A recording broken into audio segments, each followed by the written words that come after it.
Assalamualaikum warahmatullahi wabarakatuh. Oke, jumpa lagi dengan saya.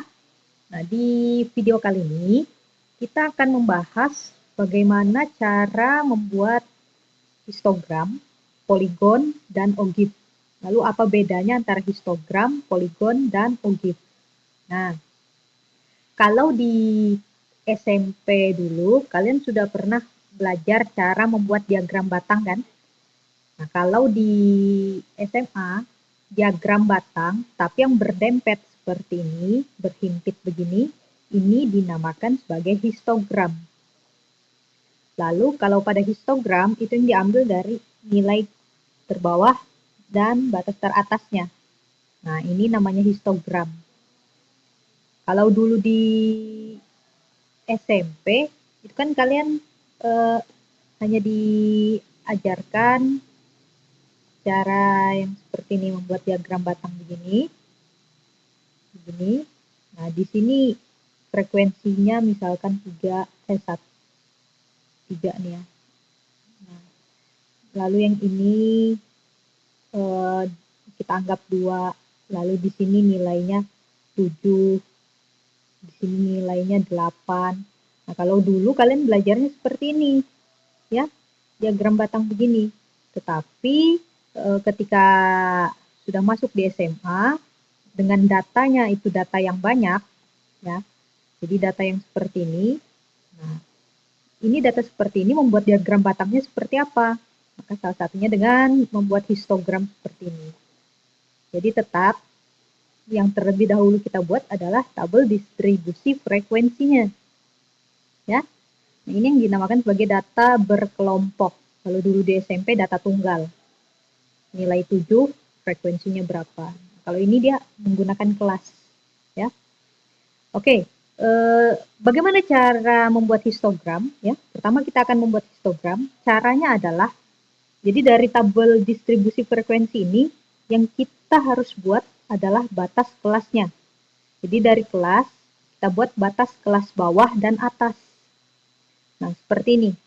Jadi di kelas 41 sampai 47, batas kelas bawahnya berapa, batas kelas atasnya berapa. Nah, caranya adalah dengan, kalau batas kelas bawah berarti angka ini, ya, kelas terendahnya dikurang dengan 0,5 sehingga menjadi 40,5. Lalu kelas atasnya ditambah dengan 0,5 maka menjadi 47,5. Kalau saya untuk mengingatnya, ini angkanya hilang 1 lalu dikasih 0,5. Ini juga batas kelasnya, hilang 1 dikasih 0,5 jadi 47,5. Ini batas bawahnya 54,5, ini 61,5, 68,5, 75,5. Nah, sedangkan batas atasnya tinggal kita kasih 0,5 saja. Ya. Kasih 0,5 semua. Nah, inilah batas kelasnya. Jadi untuk membuat histogram hanya dibutuhkan ini. Sedangkan frekuensi tetap. Kemudian, bagaimana cara menggambarnya ya? Nah, cara menggambarkannya adalah, di sini kita memiliki berapa kelas sih? Ada 6. Berarti ada 6 batang yang akan kita gunakan. 1, 2, 3, 4, 5, 6. Ini sengaja saya kasih warnanya selang-seling supaya terlihat ya bahwa ini kelas 1, ini kelas 2. Karena kalau saya samaratakan nanti nggak nampak ini. Nah, kelas 1, kelas 2, kelas 3, kelas 4, kelas 5, kelas 6. Lalu setelah kita tahu ada 6 kelas, nah kita buat dengan menggunakan batas kelas. Jadi buat batas kelas paling bawahnya 40,5, 47,5, lanjutannya 54,5, lalu 61,5, lalu 68 sampai batas kelas akhir 82,5 ya. Ini 82 nih. Nah, jadi sudah kita buat batas kelasnya di sini. Selanjutnya frekuensinya. Nah, di sini kan frekuensinya paling rendah 1, paling tinggi 10. Jadi kita buat saja angka 1 sampai 10 dengan jarak yang sama, ya. Jarak yang tetap ini, hampir sama. Nah, sudah. Selesai frekuensi dan nilai atau batas kelasnya, baru kita gambarkan poligonnya. Nah, caranya adalah pada kelas 1 40,5 sampai 47,5. Nah, ini frekuensinya berapa? Frekuensinya 4. Berarti kita buat gambar batang yang setinggi 4 ini. Ya, setinggi 4. Makanya di sini keterangannya 4 karena frekuensinya 4. Lalu kelas yang kedua dari 47 kita gambar sampai 54,5. Kita gambar begini, ya. Nah, sudah digambar begini, tingginya kita tentukan setinggi 1 frekuensinya. Berarti di sini kita setinggi ini, ya. Setinggi 1. Begitu pula seterusnya sampai di kelas terakhir. Nah, maka inilah yang dinamakan sebagai histogram. Oke, sekarang kita lanjut ke poligon. Nah, kalau dulu kalian di SMP belajar yang namanya diagram garis, ya. Ini 7, ini 8. Nah, ini tadi 2 dan 3. Nah, kalau histogram kan yang batang begini, tetapi didempet. Nah, kalau poligon itu diagram garis. Nah, seperti ini nih. Ini ke sini kan, menjadi garis. Nanti ke sana, nanti ke sini. Nah, diagram garis. Tapi bedanya, kalau poligon itu diagram garis yang dibuat berdasarkan histogram. Jadi yang diambil adalah di tengah-tengahnya ini. Ya. Jadi kalau kita mau membuat titik garisnya, ya, itu dari tengah sini. Jadi 40,5 sampai 47,5 itu tengahnya berapa? Cara menghitungnya adalah 40,5 ditambah 47,5 yaitu 48 ya, lalu dibagi 2. Maka 44 di tengah sini.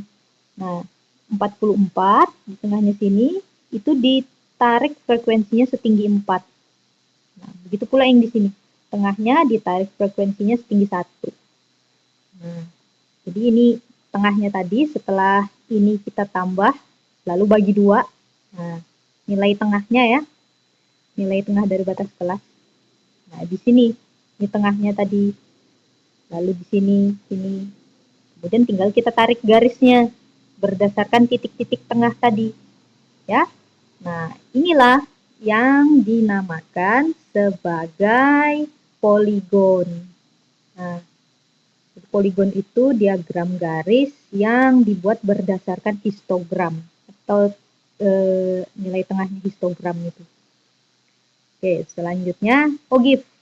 Nah, ogif ini bagaimana? Ogif ini diagram garis seperti diagram garis, tetapi ada yang namanya ogif bawah, ogif naik, ya, dan ogif turun.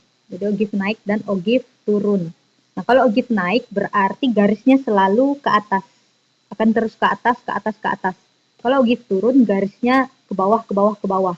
Beda dengan histogram tadi. Kalau histogram dia ada turun, naik, turun, naik, turun, naik.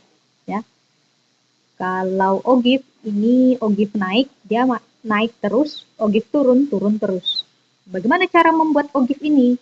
Jadi, bermula dari tetap dari tabel distribusi frekuensi, ya. Lalu setelah distribusi frekuensi, kalian buat batas kelasnya. Batas kelas bawah, batas kelas atas. Bawah kurang 0,5, atas tambah 0,5. Sudah dibuat batas kelas bawahnya, batas kelas atas. Nih. Selanjutnya dibuat frekuensi kumulatif. Apa sih frekuensi kumulatif ini? Frekuensi kumulatif ada 2. Frekuensi kumulatif naik dan turun.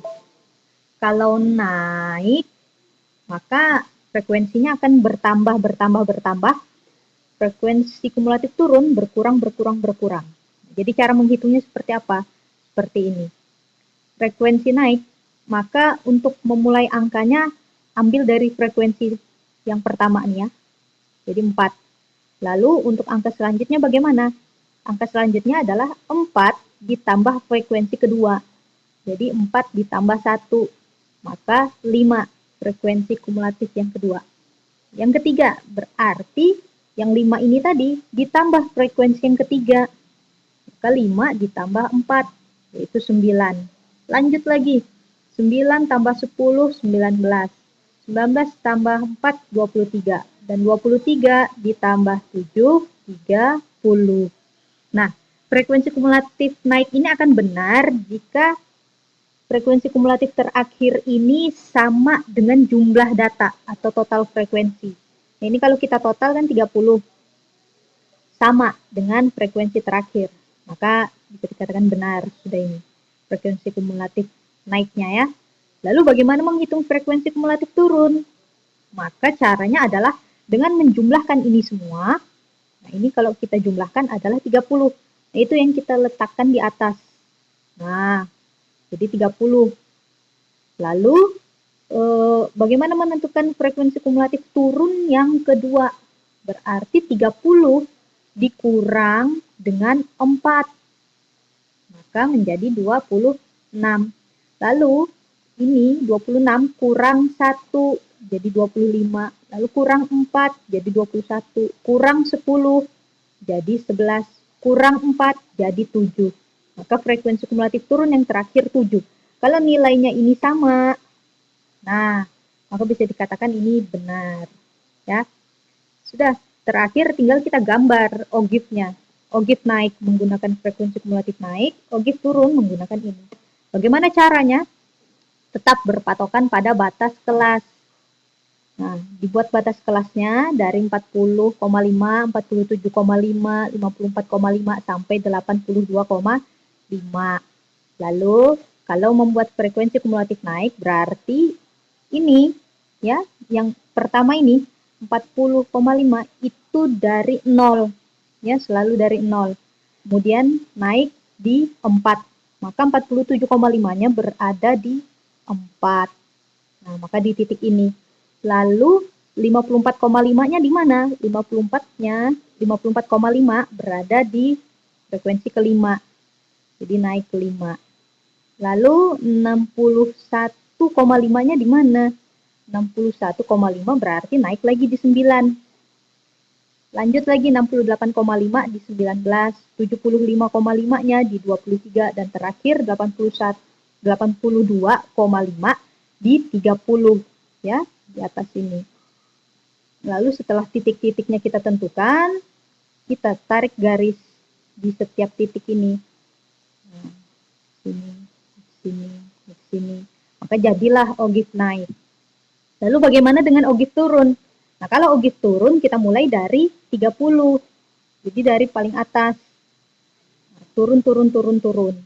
Jadi 30, kemudian 47,5-nya di 26. Kita turun ke sini. Terus 54,5-nya itu di 25, turun lagi.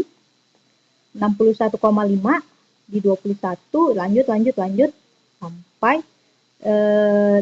75,5-nya di 7.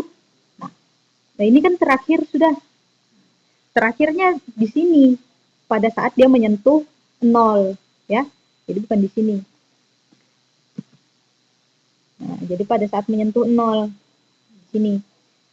Jadi inilah yang dinamakan sebagai OGIF turun. Ya, itu saja yang bisa saya sampaikan. Semoga ilmu ini bermanfaat, kelak bisa kalian gunakan sampai ke perguruan tinggi. Dan selalu berlatih, karena kita tidak akan ahli jika tidak terus berlatih. Baik, saya akhiri. Wassalamualaikum warahmatullahi wabarakatuh.